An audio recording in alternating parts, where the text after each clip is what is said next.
Welcome everyone to another episode of Incredible Display. This is a deck profile series where we highlight some of the cool decks that were a win away from a top cut record. I'm Constantine, Pringlesman123 on Discord, and today I'm joined by Keenan Meadows, who got 26th place with his Death Bertolt Living Weapon deck at the Louisville Regional. So I always with these, I jump in with the same question of going into this event, what is it that made you pick Bertolt Living Weapon as your deck of choice?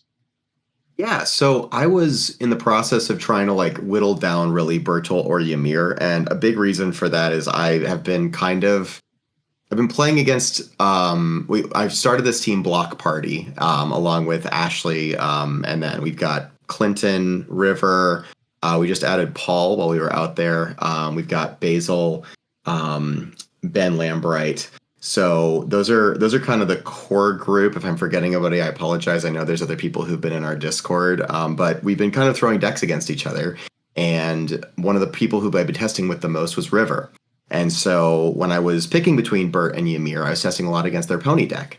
And the trick with that is Pony's a very quick character. She likes to move fast. And as a result of getting run over too many times with Ymir, I really was just kind of playing between these two characters, was Ymir or Bert. River suggested, hey, I think you should play Ymir, or you should play Bert. And I said, you know what? That sounds right to me, right enough. The big reason I like Bert, he plays in a very unique way where he's this really hyper aggressive five-hander, which I love that gameplay loop where you've got a lot of health to sit on, but also he gets a lot of really cute tricks. He's got cute options. He's got built-in deadlock, which is really neat.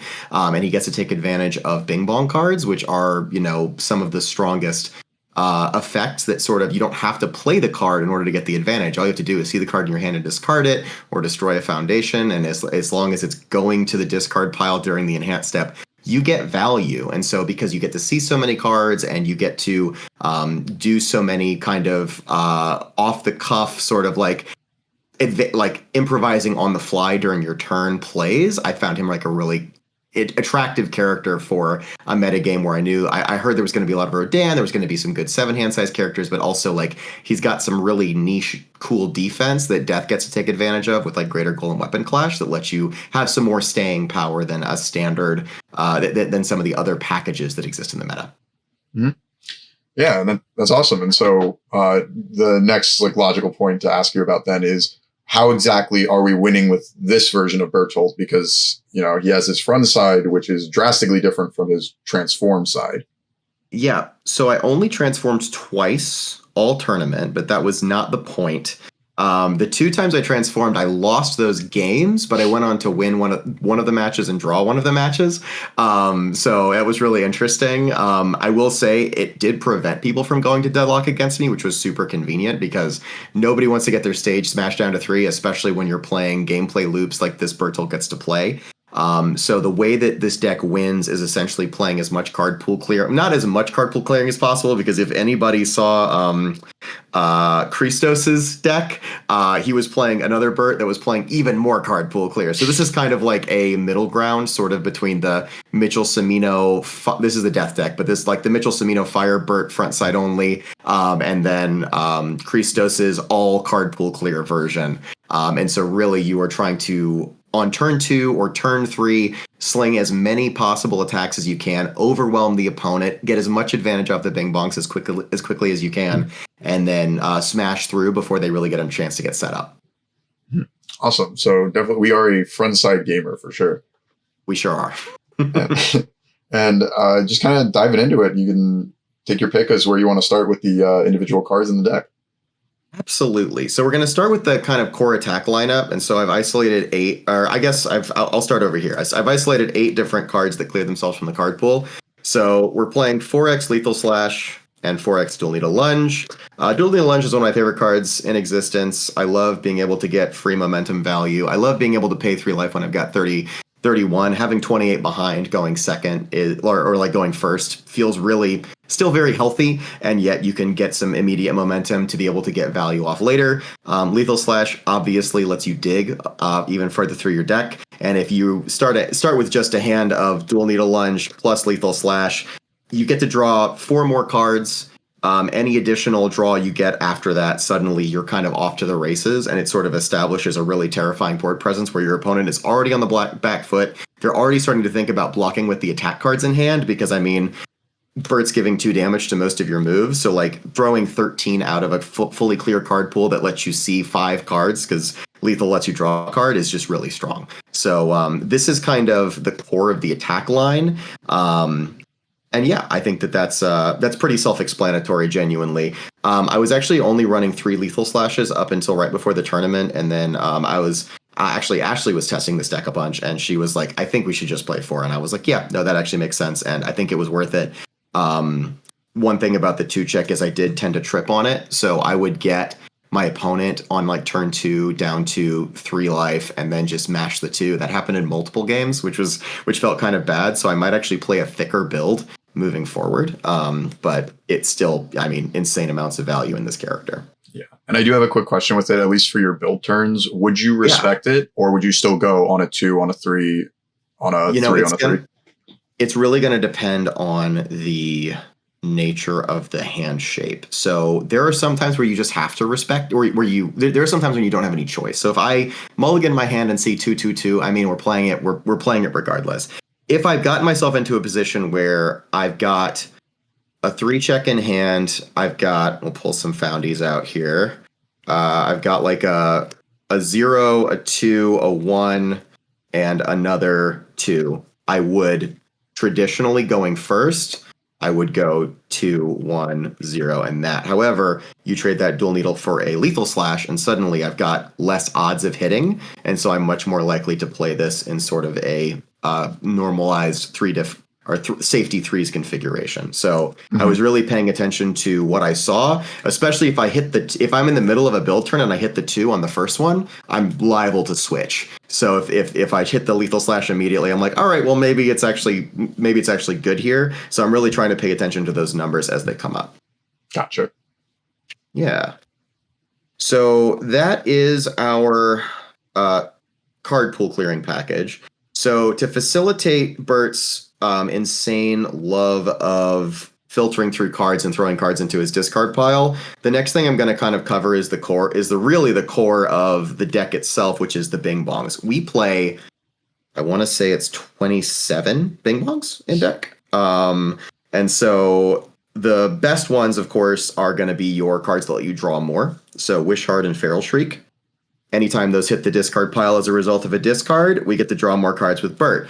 A lot of times what I would do is, if I was ending my turn with a Feral or Wish Heart in hand, traditionally it's best to review, but because this automatically represents +1 on your next turn, because you go essentially from a 5-hander to a 6-hander just by virtue of being who you are, it's actually sometimes better not even to review it. I actually struggled with that a lot in tournament. I was trying to make a lot of reads where I was like, I want to dig to try to get my core clear line, but I also want to be able to have enough value. And so I would try to gauge each matchup based on if I felt like I needed to get more value for a later game, or if I felt like I wanted to if I was situated to do more damage more quickly. If I was situated to do more damage more quickly, a lot of times I would just try to find like the lethal slash and the dual needle if I was sitting on one of those. But if I was like, I'm playing against a Rodan, they've got a really decent setup. I went second. I don't feel like I can just like wombo them next turn. Getting value was more important because it let me get more staying power for later game. Mm-hmm. In terms of other Bing Bong options, I mean, I think the best one in the game that's both on discard and destroy is Loss of Consciousness. This card being able to seal any target in your opponent's stage is a real, I would say this card pantses people. Your opponent is sitting there, they've got their Battle for Dominance, and they're ready to do the old action card, seal your attack, Battle for Dominance, draw a card, block with Rejuvenating Smash, and just go on their merry way. Well, suddenly that doesn't exist, and they don't see it coming because it's coming from the hand. And so as a result of that, Bert gets to do wall breaking pretty a lot more efficiently and a lot more sneakily than a lot of other decks. And so I had opponents who I would be able to beat them on a turn where they were like, I think I'm invincible right now. I think that happened against, I want to say, well, no, against let me see. I'm trying to remember. I think in one of the Rodan matchups, but I think both of those games I won on turn 2. Either way, it makes people have to think a lot more. And also, if you get it stored in the stage, as long as you've got a Bing Bong Enabler, which we'll get to in a second. You can destroy it and you still get your seal off, and that can still win you the game. So it's like you can have it for later, or if you just happen to have like a turn 2 super quick murder kill clear card hand, you're off to the races in that respect as well. Mm-hmm. The next one's pretty clear standard. Mikasa's Admission 4x and I'm With You 4x. These cards became even more important in Bert after he lost his DR effect, because if you accidentally pump your opponent's attack while they're hitting you, it feels really bad. And sometimes you just draw all foundations and you go, okay, well, +2 damage to your move. But these mitigate that, and additionally, if you've got 2, you're still getting a -2 damage effect, which can stack with some of the other DR in the deck that we'll get to here in a second.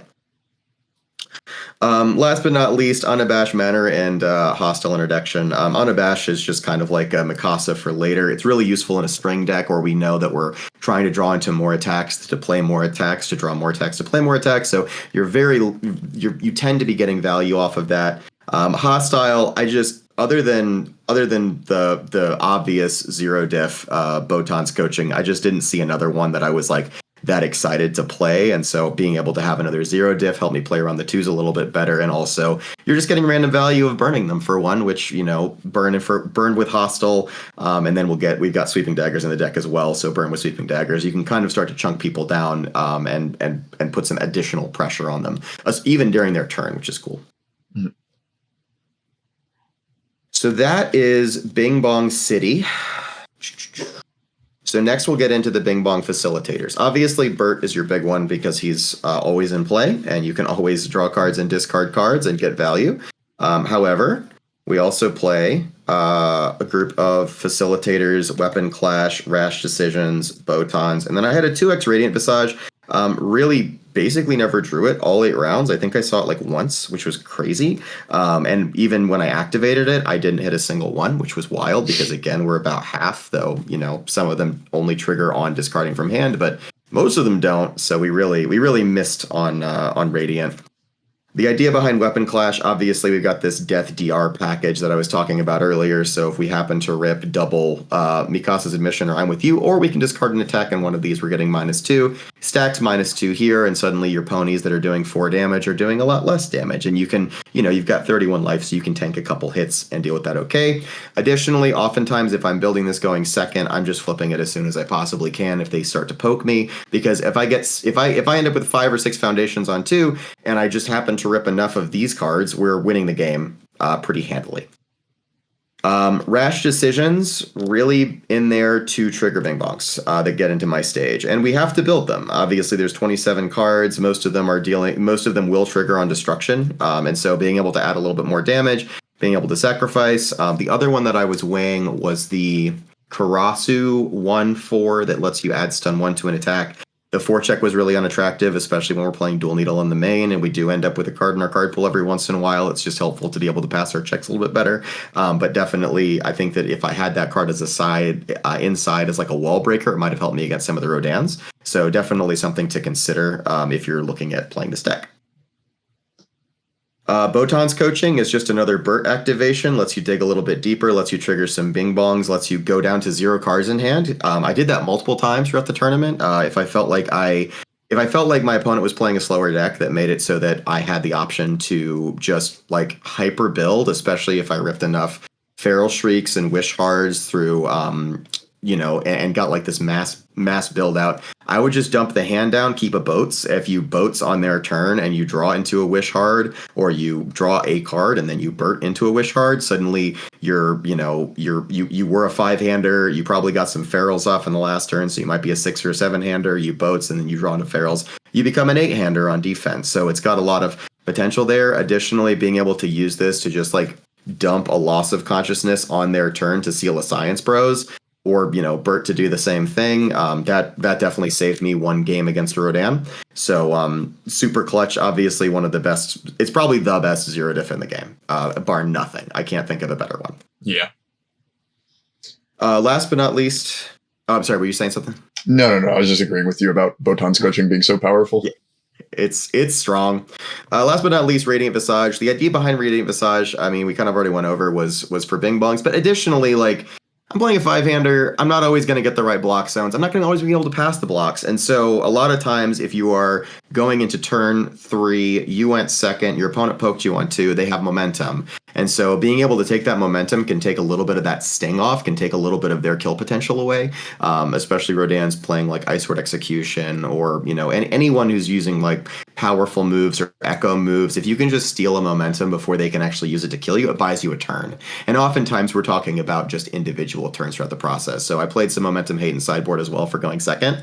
And then this was kind of my main board momentum hate that also had some really cute synergy with with the big longs. Mm-hmm. I'm gonna finish out I'll finish out the attack lineup and then I'll just kind of go into my last foundations here. So I had a couple kind of obvious ones and a couple cutesy ones that I don't know that I necessarily needed to have in there. They were kind of last minute additions, but we'll start with Sweeping Daggers. Obviously, Daggers is insane. Any deck that's running good cards, you tend to be able to get some value off of it. If I didn't need the daggers, I had some attacks in sideboard I could side into, but even then, just getting the burn and having a 5 mid for 6 that could also just quickly be a 5 mid for 10 because you discarded a copy of Mikasa's or I'm With You. Suddenly this card is just a force to be reckoned with. It's got an incredible block on it. If I'm just discarding cards for Bert and trying to find something good, I'm always happy to see Sweeping Daggers in there. Tray Size is a card that I think I should have been 4xing. I was beforehand, and right before the tournament, I decided to switch to 1x Ambush Thrust. I think that was a mistake. However, Tray Size is just C4 cards, the card, and it also tends to be 5 damage. It actually tends to be 7 more often than 5 because of the I'm With You and Mikasa's Admission option. And then if you rip your additional Rash Decisions Destruction, you're getting even more damage off of it. Again, I would definitely 4x this guy. Most of the time I wasn't paying the echo cost out of the stage. I was paying with the Dual Needle Lunge, which made it really convenient because I would just go, okay, cool. I don't have to worry about my difficulty. It's turn 2. I'm trying to put as much pressure on as possible. So it tended to do a pretty good job of that. And it was, it's the main low I'm attacking with. And so people see that and they go, okay, well, I can't just hold high. I can't just hold mid. I have to hold kind of all zones. And that's causing them problems when they're trying to think about how to defend, especially in early turns. Mm-hmm. We'll go into Ambush Thrust first. The idea with this was really cutesy. Dual Needle Lunge, Ambush Thrust. You lunge them, you ambush, you dual needle, you end up with the 1 card in card pool. In practice, I barely ever saw it because it was a 1x in the deck, and even though I'm drawing so many cards, a lot of times it was just like I'm killing them with lethal slashes anyway, so I never even got a chance to pass it.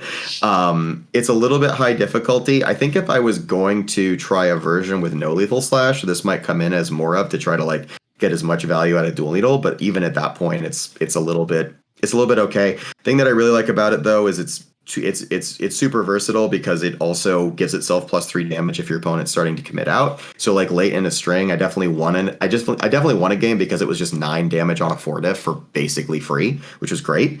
But even then, I feel like I would need to add more of it, maybe, Gouging Needle for Ambush Thrust to get more value. But the biggest problem with it is that +3 mid block that honestly sucks to see defending. And so for that reason alone, I think I would probably just not worry about doing that and keep with the lethal flash line. Lethal slash lines. Yeah. Sorry? You're good. Oh, nice. Okay, cool. The last one is Gouging Needle. This card was awesome. This card was way better than I thought it was going to be. It was Colossus Swat. And then I started doing some math. And what I realized was that Colossus Swat is a powerful 4 move, which is really the reason that it's good. And it's 6 difficulty and you build 2 in. So if you check a 5, you build 2 in and you plus. But if you check a 3, you commit 3 and you build 2 in that are now temporary. So it's kind of like a pseudo 4 diff, and it has a trash block. It is absolute, just +3 high is so horrible. And I went, there's a better card than that. And I found it. And it's that +0 high block is so clutch. Adding +0 as a block to a card turns it into a defensive action. And anybody who doesn't believe that is lying to you. It's effectively your opponent's not mathing for this. And even if they are, there's oftentimes nothing they can do about it because their attack is fast, but it's not +0 high block fast. On top of that, we get momentum quickly with Dual Needle. Even if we don't hit the Bert, even if we don't hit the powerful, it's still 6 normally. We can make it 8. We can make it larger. But like if you random into this off the Bert draw, you are singing. You're just like, okay, great.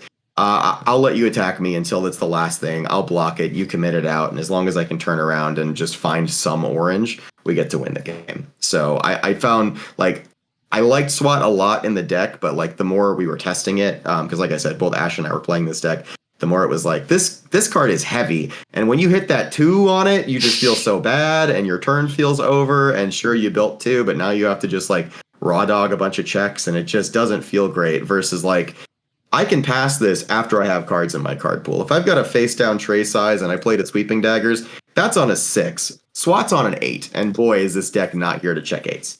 So yeah, I think that Gouging Needle was kind of a secret MVP, which I liked. Yeah, I never would have compared it to Colossal SWAT initially, but as you spoke about it, I see the parallels to it. Yeah, and the 5 speed low. I mean, I don't know. It just feels like a more flexible piece for the deck. I don't know if I think Ambush Thrust would still be a tray size and I'd still 1x it, but it's really nice to have that momentum out, especially if I'm not finding the eyes. It definitely won me games off of just being, hey, here's 10 at the end of a string because I had 2 momentum. Yeah. Last bit of foundations. Greater Goal, we 3x'd it. I have a 4th in the sideboard for Peak. And for like going second against Pony and things like that. So obviously Greater Goal Weapon Clash synergy is it's undisputed. Just being able to give -4 to a move is still crazy. I think this card shouldn't exist. But additionally, when you're going on offense and you hit rash decisions, it's also still in that pile. I don't know why I'm going through my bing bongs when it's a bing bong enabler. I mean, that's just +3 damage on all your moves, and that means it's +5 damage on all your moves, and that means this tray size is coming for 9, and that kills them. So pretty self-explanatorily good. It's a broken card, so we play the broken ones. But yeah. Then my favorite foundation in the game right now, it's Dark Ward. Being able to, there's enough offensive and defensive responses. So many Rodans with Breaker 3, so many rejuvenating smashes. There's enough echoes in the format. The critical role card that burns them for all their backups is on response. It just does it all. So I was playing another one in the sideboard. I mean, obviously, this is an aggro deck. I want to go fast. I want an uninterrupted turn 2 that lets me win the game really quickly. So I'm going to go ahead and put this in to just be that one little wrench that I can throw into your defense to ruin your day. If you're not playing this card in your deck, you absolutely should be, because holy cow, what a move. So that is the deck itself. There are cards that I straight up didn't put in that was, after I got there in hindsight, insane. Bert's a warrior. Fun fact. So Marley's Warriors is +1 to all your checks for the turn, and you'll notice that there wasn't a single copy of that card anywhere in here. And the reason is I just didn't know about it. I didn't realize that was synergy. I had not looked at the card. I just hadn't done testing with Warriors specifically, which that's to my detriment. If I was going to put it in, however, I think I would actually make the deck bigger, because the deck needs a lot of spam. We want to build out as wide as we possibly can, turn 2, turn 3, so that we can go in. We have to be wary of the 2 checks. So Marley's probably comes in at a 2x. I add another Gouging Needle or another Sweeping Daggers, which I only own 3, so I only played 3. But in that particular instance, I probably just go a little bit wider on the build itself, and I feel okay about it because it's making my 2 checks a little bit less frequent. And my attacks all come for scary number. So yeah. I think that was the biggest oversight. Additionally, I might have put some Filled with Doubts on the sideboard. I mean, truly, I don't know how much of a difference it would have made. And also, playing actions as 5-hander can be really feels bad. Going second, it's not as bad because you can sculpt your build, but going first, it's like, all right, I mulliganed and I got absolutely nothing for it. Going into the side, 2x Resolute End. I know Filled with Doubt is kind of a big deal. Also good against, like, really good against Runaway. I played against it in one matchup. I didn't end up getting to Resolute End the Runaway, but just having a main board answer to actions felt like a good thing to have. Next thing is Devastating Loss. Shout outs to Travis, who I was talking to before the tournament, and he was like, I was like, what do you feel about the meta? And he said, this is the meta of 9 Titans through the ages, and boy, was it. And boy, did I not fight a single one of those decks. This card came in against Rodan because he plays assets. And then as soon as it came in, he never drew another asset. And it was basically a very pretty Pearl rare that did nothing, which was cool. We've got...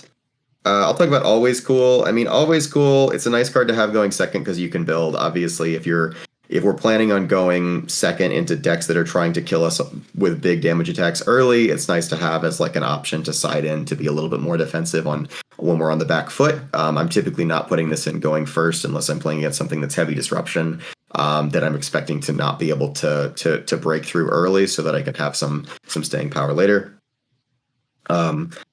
Pact of Wrath was cute. It was very rarely seen, but the objective was to do the same thing that Radiant Visage was doing. So if I'm going second and my opponent is doing poking on 2 and I can't block it, they get momentum. And then on turn 3, the assumption is they're going to have something that's going to use momentum that's going to try to kill me. So being able to slow them down on momentum and also get a pretty nice stat stick for it was pretty clutch.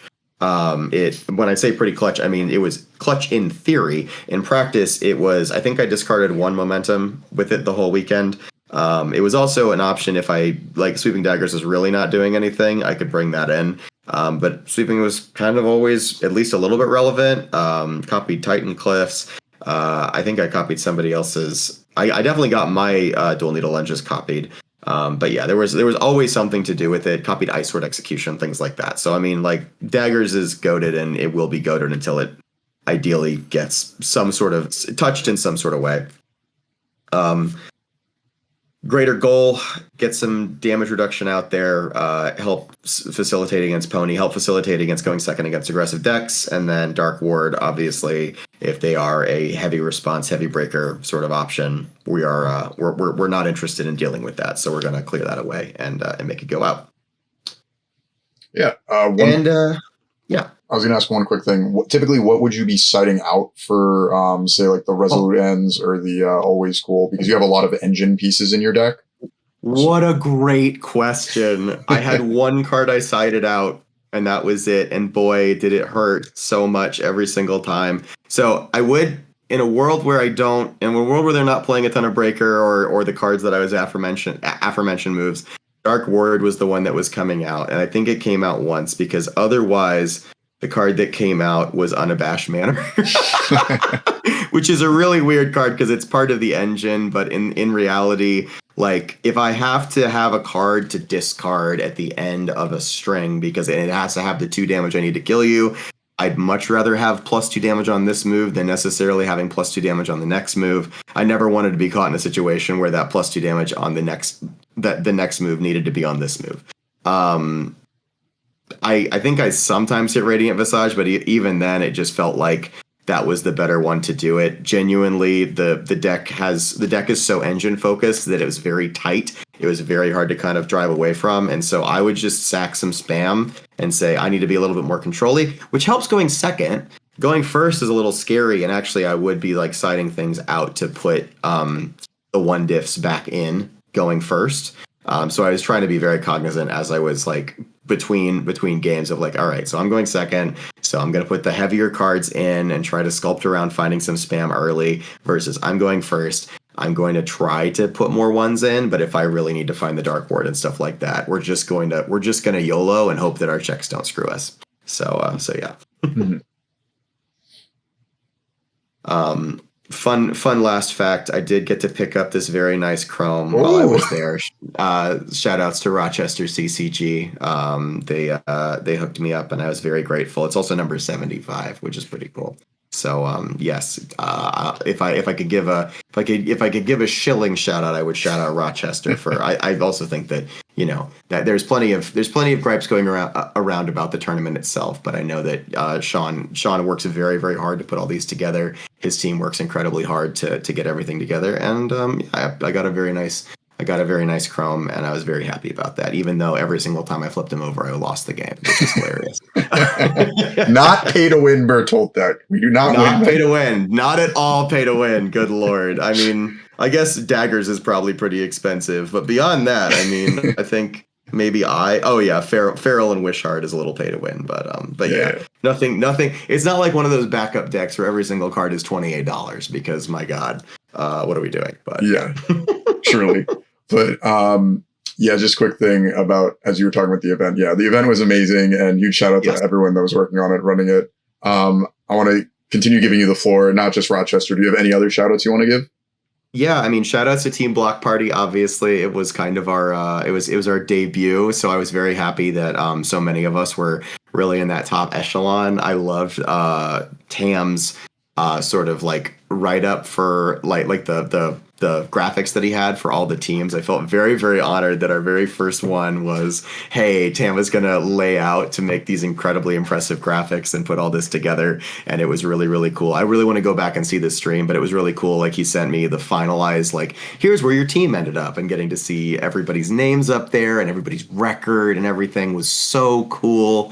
So yeah, shout outs to them again. Shout outs Sean, shout out Ryan Field and the judging team. I think they did an incredible job. Like I said, like I've been listening to some content. I know there were some gripes here and there. They did the best they could with what they had, and so I think it was a very well run event. And in terms of other shout outs, I mean, shout outs to everybody that we get to see there. Every single time we get to go, it's like a big family reunion. I wish that we could make more events at the same time. We are incredibly busy, so like we're not even going to be able to make Atlanta, and that's 30 minutes from me. I live in Atlanta, and we're going to be in London. It's Ashley's first time out of the country, so we're really excited to kind of take her out there. So we're going to miss everybody for that, but hoping that we hear something good about the Northeast so that we can try to make that. I'd love to try to qualify for Worlds. I've hit Worlds every single year that I've been able to, which has been great, other than casting. But getting an opportunity to kind of go back and do that some more. It's the best game in the world, the best people in the world. And it's always so much fun. And genuinely, like, on a personal note, there's been a lot going on at work recently, and it's been incredibly stressful, and I hadn't taken a lot of vacation time this year. Like, I took Worlds, and then I had like a sick day, and that was 5 months ago, and I didn't realize what kind of person it was turning me into until I got there, and I realized, like, coming back from that vacation, I feel more refreshed than I have in ages, and it was 4 days, and 2 of them were spent driving across the country. So like, it was such a good time, and I cannot overemphasize how great this community and great these events are. I've got gripes, like everybody has gripes, but on the whole, oh my God, what a time. And what a good time in the game to be playing. Like, even, we'll consider this like an old fashioned deck in the metagame right now, and we still were able to perform with it. Like, it's people have seen iterations of Bert where he never flips over, but it's still good enough to be winning in. I had to do a little bit better against Rodan, see some better cards, or my first round was against my teammate River, and they trounced me, absolutely waxed. And so as a result of that, like, it was funny because River beats me game 1, and I'm just and they're like, I'm sorry, man, blah blah blah, and I'm like, River, this is the game both of us came to play. We both decided to play Brainless Aggro. So for me, losing to Brainless Aggro with Brainless Aggro because I lost a dice roll is kind of hypocritical, So, but we still came. We had a good time, and yeah, it was a great event. So that's where all my shout outs will go, is just to the community as a whole and the event. Yeah, and I love hearing that. I completely agree. We have one of the best communities in gaming. I want to wrap it up too. It's just like one final shout out. I am going to link your UVS Ultra deck list in the video for this, and that is from Metaversus, who they have scoured all the like computer data that I have no idea how it works from play UVS games to have literally everybody's deck lists from the like all the regionals that have happened this year are on there. You can see the players that you played against, and then there's hyperlinks to that player's deck. So like your deck list has your round 1 against River, and it links to their pony deck, and same for all other opponents you played. So really want to shout that out. That's a new thing they just made, and it is amazing. Incredible. Yeah. But with that, make sure to like the video, subscribe to the channel, comment your favorite brain dead aggro deck and then the theme of it. And we'll be signing out. Bye-bye, everybody. Bye, y'all.